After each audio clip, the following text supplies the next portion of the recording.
So, it's the first time in my career that I launch a work package. So, I don't know exactly what I have to say. The first thing I have to say is that this presentation is a result of a huge discussion, collective discussion among colleagues, so that we were colleagues and we begin to be friends, so we can fight, and that's the mark of the friendship, I think.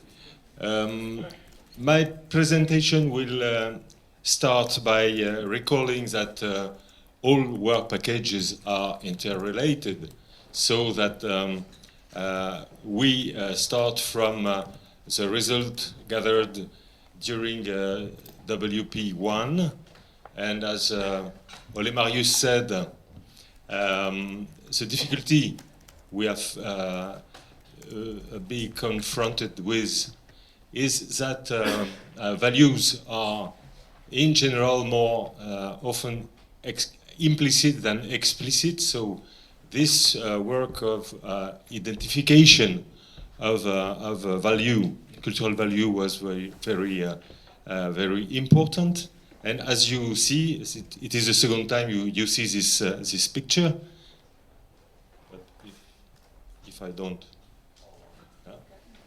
and if you see this picture, you see that there are not only clouds related to a group of values, but intersections between clouds and values that are related to one cloud and one another. For instance, belonging, recognition, and so on. So that the capacity of negotiation between value is here in the graph. We have identified these values. We have reflected on the emergence of values. We have reflected on the plurality of values and the tensions between values. Now,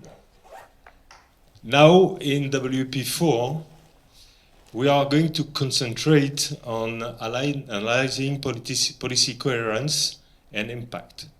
To give, as it is written, in two strands, a first assessment of cultural policy coherence with the promotion of the value of culture, and second, to concentrate on the question of effectiveness and impact of cultural policies in fostering the plurality of values.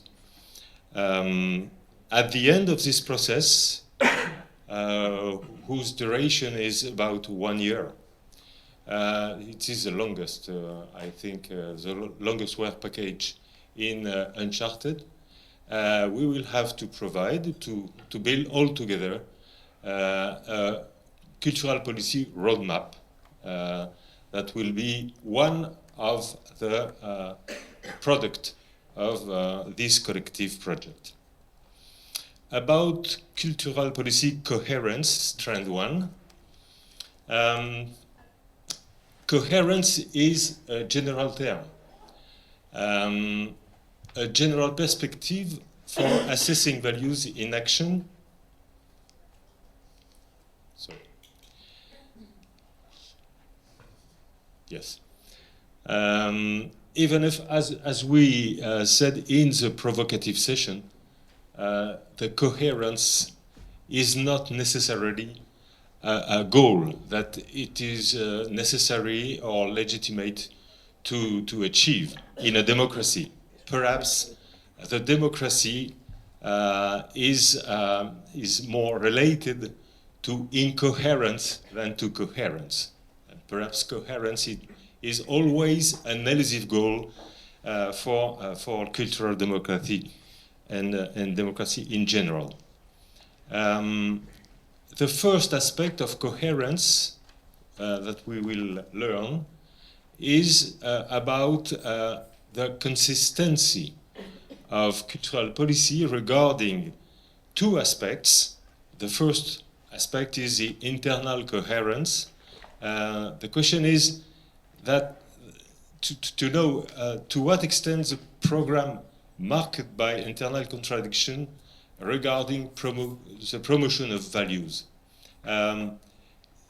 To a certain extent, the question is, are the cultural policy faithful with their own promises? That is to learn, and we have begun to do that during the previous work packages. What are the values effectively, officially defended by the cultural policy? And here we are going to assess if, in concrete, they are effectively implemented, and with what kind of resources, with what kind of means. Internal coherence, this is the question here. The second question is the interinstitutional coherence at two levels. The first question is between distinct territorial levels of action, are the cultural policy following, sustaining the same cultural values or not? And the second aspect, naturally, because we are working on several countries, it is the international comparison between distinct cultural policies. The second acception of coherence is accuracy. Here, it is a little bit distinct. We are going to see to what extent cultural policy meet or fit with the value configuration in society. So, yeah, thank you. It's good? Okay. Thank you, Arturo. And here we are going to connect cultural policy means implementation and our clouds. Our cloud, to know if there is a correspondence and what kind of correspondence exists between cultural policies and a configuration of value for culture in societies. The third aspect of policy coherence relates to the question of governance. The question of how. Thank you. The question of, it is just to see if you follow this question. First question, how does cultural action, public action, define values? How do they do to do that? By which actor it is done, and which kind of tension, whatever managed or mitigated, as it is the title of this conference. The second question is the ways through which institutions appropriate new values. Do they organize this kind of revision of values sustained, defended by cultural policy or not? Is it automatic? Is it a kind of more or less secret, unconscious?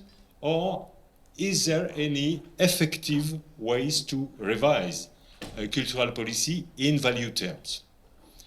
And the last question is, does the existing parameter of cultural policy, public cultural action allow or block the effective promotion of societal values for culture? So where are the clouds of values in this process of change? in cultural policy domain.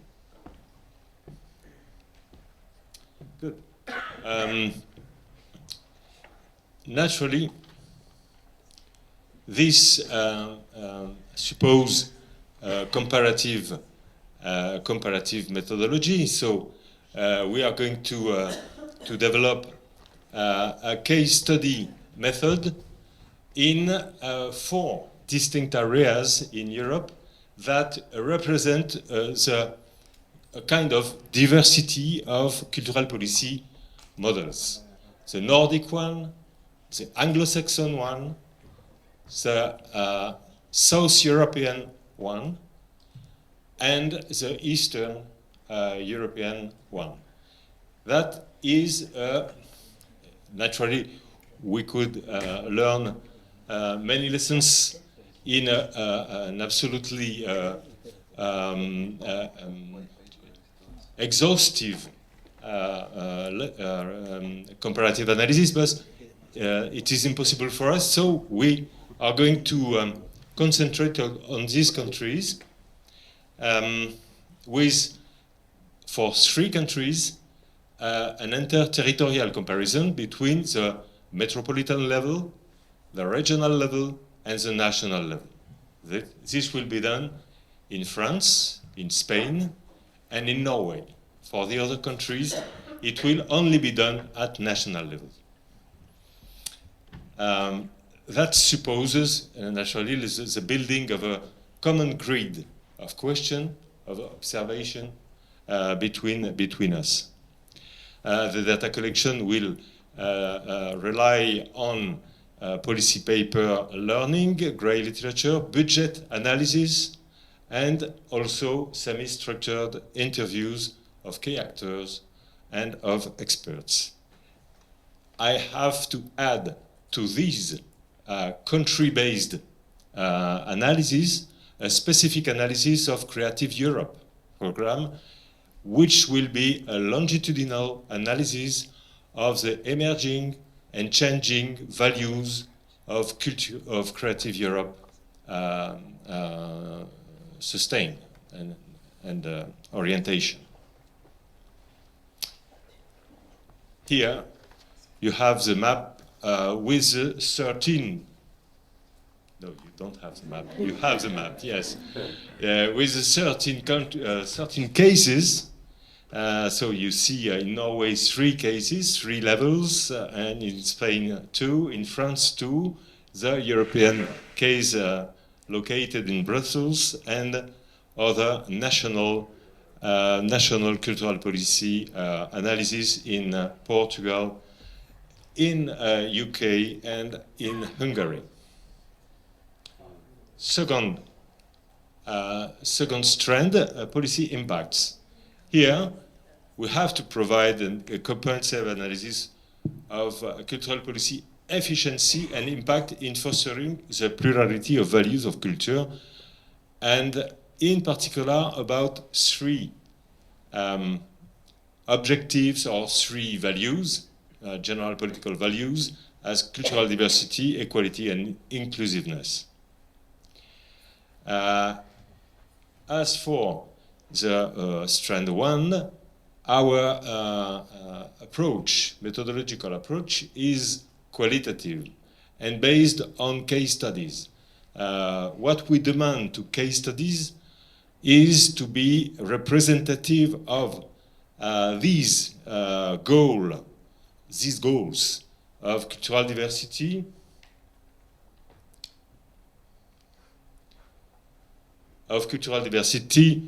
of inclusiveness, of equality. So we will study cultural institutions,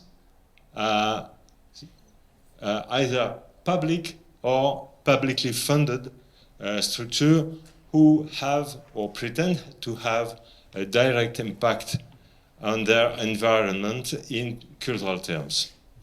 And the evaluation of the efficiency and impact of the institution will be appreciated either at a micro level, what is the impact in people's life, and mezzo level, what is the impact at more collective level, be the collective level territorial or social.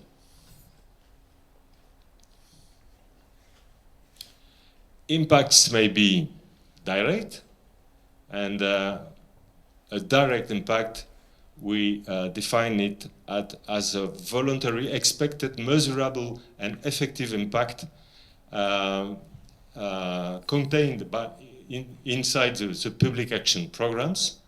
The indirect impact refers to effects that are not necessarily imagined by institutions, but achieved in the course of implementation, and be the impact desirable or not. I give just an example. An inclusiveness-oriented policy may be implemented and fail, but have positive results in terms of equality and reciprocity. So we have to learn not only on effective and direct impact, but also on indirect impacts. Impacts concerning, I said this before, cultural diversity. So here I pose just a definition of cultural diversity, but I have not commented. We all know what is it about. Cultural diversity, equality, inclusiveness, and also we will have to see the impact in terms of value emerging in society, which are not exactly related to cultural diversity, equality, inclusiveness. So it is a global démarche here, a global process of evaluation. The map again, but just concentrate in the blue. Thank you. In the blue points, and the blue points are here in UK, in Northern Ireland, in the north of Portugal, 2 in Italy, 2 in Hungary, and these case study, I will just say a few words about the principle of selection. I already said that it was about institutions. We selected them with the objective of represent a certain diversity of problematics, plurality of values, and overall complementarity between them in order to have the capacity, as the specialist of case study analysis, Charles Ragin, said about the case study process as a way to deepen, in the same time, to generalize. I just name the case studies, and I invite all the representatives of this case study to say in 1 minute. I think you should say all of the case studies, but one of the things that, and maybe we can decide as a group, sorry to interrupt, Emmanuel, but we have a hard stop at 6:30, and right now we're almost 5:30, and Antonella has a session as well, and we started late, okay. So your time's been cut into, but I'm just wondering whether maybe what we want to do is, instead of each of us, all 8 of us, talking about the cases, perhaps you should just read through them, and then we can change over to Antonella. And is that okay. A good plan? So I just finished my presentation, and then we give the floor to each one to explain in 1 minute. I think you added that in, now we realize we don't have time. Okay. So we'll just go to Antonella, and if there's lots of time at the end of Antonella's, then we can do that. Okay. Or we can do it in the wine session. We just won't have a video because we have to finish okay. at 6:30. Okay. So I stop now. No, finish. Okay. Well, okay. Okay. So the 7 case studies are 2 in Hungary. One is a glove factory. community centers. The second one is the Hungarian Roma Parliament. In Goldsmiths, by Goldsmiths, there will be a first study about Northern Ireland cultural policy and the question of cultural diversity, equality, and inclusiveness for young people in heritage. University of Bologna will treat the impact of UNESCO participative. Sorry, thank you. So I'm incorrigible. UNESCO participatory policies. And the second case will be in Venice, about the Biennale of Venice and the contested public space policies in this case. And there is one case more, a big case that counts for two, which is Pelé in Portugal, in the north part of Portugal, near Porto. Just to say,